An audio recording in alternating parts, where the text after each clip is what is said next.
Welcome back. Well, property investing is nearly all about the numbers. So with the latest property statistics from around the country, let's take you to our Melbourne studio where we find Charles Tarbey from Century 21. Charles, warm welcome to the show. Thanks for being here.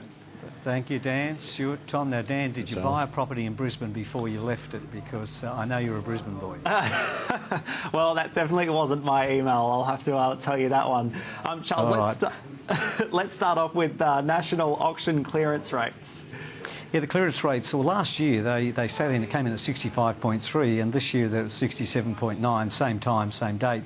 So it's slightly improving, but it is really nice and steady. Sydney was the best performer at 75.4% clearance rates, and that was followed by Melbourne with 68.5. Now, Adelaide, we've been talking about that for a long time. It came in at 60.3, so it's been a really strong market in Adelaide for clearance rates. So all in all, nice and steady, just how we like to see it, especially in winter. It's pretty good in winter.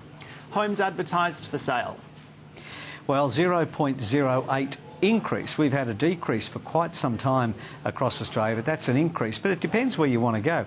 I mean, I was speaking to a couple, Brian and Colleen from Cowra, and they'll tell you in strong country towns that you can buy property, there's property for sale. But in city locations, it's still pretty thin.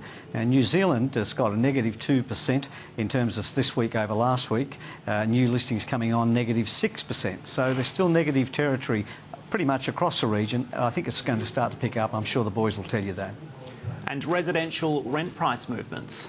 Movements have been very, very steady. Sydney is still coming in at 11.96. Melbourne came in at 8.12 and in Perth at 18.59. Now, these are the charts that I've been using for 2 years now, so they've increased from zero to that figure, giving us an average of 12.89. So it's again been steady, and looking at that chart there, you can see it's been pretty much flatlined for quite some time. No real growth for landlords. And just finally, the residential vacancy rate?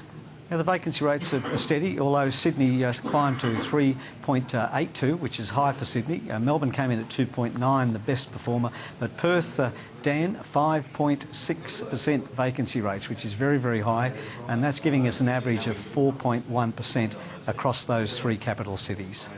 Charles, but you're still seeing good numbers in open homes. I mean, I went to an open home last week, which, just with my sister, and there's 46 people going for an open home. Is that just a lag from people wanting to buy in, say, the autumn times that we've been through? Yeah, I was speaking to some people today about this and said, look, you wonder why real estate agents don't call you back. I said, look, you've got to get this into your head. There are plenty of buyers around. Yeah. So, stock is always going to be the issue right now, particularly coming into springtime. So I think there'll always be lots of buyers because Australian real estate, there's always a lot of people interested in buying property.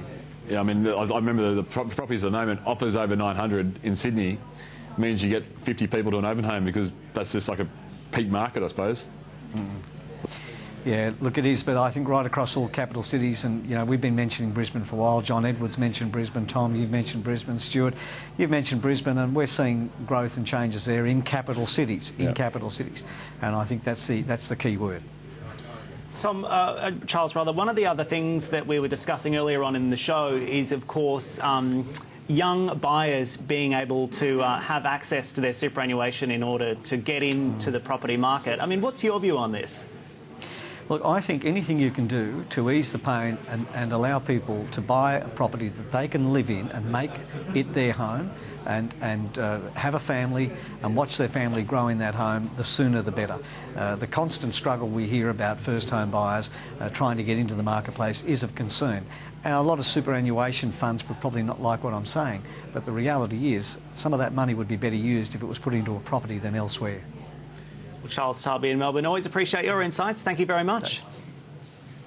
Well, that's all we have time for on Your Property Empire. Thanks so much to my guests, Tom Panos, Stuart Waugh and Charles Tarbey. Stay with us. You're watching Sky News Business.